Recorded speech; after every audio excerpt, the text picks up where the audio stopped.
அர்ஜுனன் பாசுபதாஸ்திரம் வரலாறு உங்களுக்கு தெரியுமா? பஞ்சபாண்டவர்களே அர்ஜுனன் ரொம்ப சிவபக்தனாக இருந்திருக்காரு. பஞ்சபாண்டவர்கள் வனவாசத்துக்கு போகும்போது கிருஷ்ணன் சொன்ன அறிவுரையின்படி ஸ்ரீவேணுபுரம் அப்படிங்கிற ஒரு இடத்துக்கு அர்ஜுனன் போகிறாரு.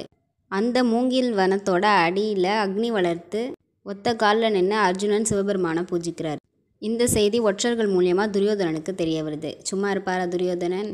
அவரோட தவத்தை கலைக்கணும் அப்படிங்கிறதுக்காக ஒரு அரக்கனை, மூசாசுரன் அப்படிங்கிற ஒரு அரக்கனை ஏவுறாரு துரியோதனன். அது பன்றி வடிவம் எடுத்து அர்ஜுனனை நோக்கி ஓடி வருது. உடனே கோபம் அடைஞ்ச அர்ஜுனனோட வில்லில் இருந்து அம்பு ஏறாரு. ஆனால் அதே நேரத்தில் இன்னொரு வில்லும் அம்பு ஏறாங்க. அந்த 2 அம்புமே அந்த பன்றி மேலே பாஞ்சு இறந்துடுது அந்த பன்றி. அந்த இன்னொரு அம்பை ஏதுனது யார் அப்படின்னா அர்ஜுனனுக்கு சந்தேகம் வருது.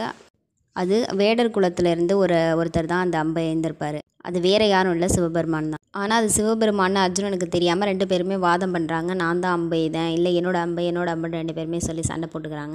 2 பேருக்கும் ஒரு போட்டி நடக்குது. அதில் அர்ஜுனனை விட அந்த வேடனே ஜெயிச்சிடுறாரு. உடனே அர்ஜுனனுக்கு தெரிஞ்சிருது இது வேடன் கிடையாது, வேறு யாரோ தான் அப்படின்னு, சிவபெருமான் தான் அப்படின்னு கண்டுபிடிச்சிடுறாரு. அர்ஜுனன் அவர் காலில் விழுந்து வணங்குறாரு. சிவபெருமானும் தன்னோட உண்மையான உருவம் எடுக்கிறாரு. உன்னை சோதிக்காமல் என்னால் உன்னிட்ட பாசுபதாஸ்திரத்தை கொடுக்க முடியாது, அதனால தான் உன்னை சோதித்தேன் அப்படின்னு சொல்லி அர்ஜுனன் கிட்ட சொல்லிவிட்டு அந்த பாசுபதாஸ்திரத்தை கொடுத்துட்றாரு.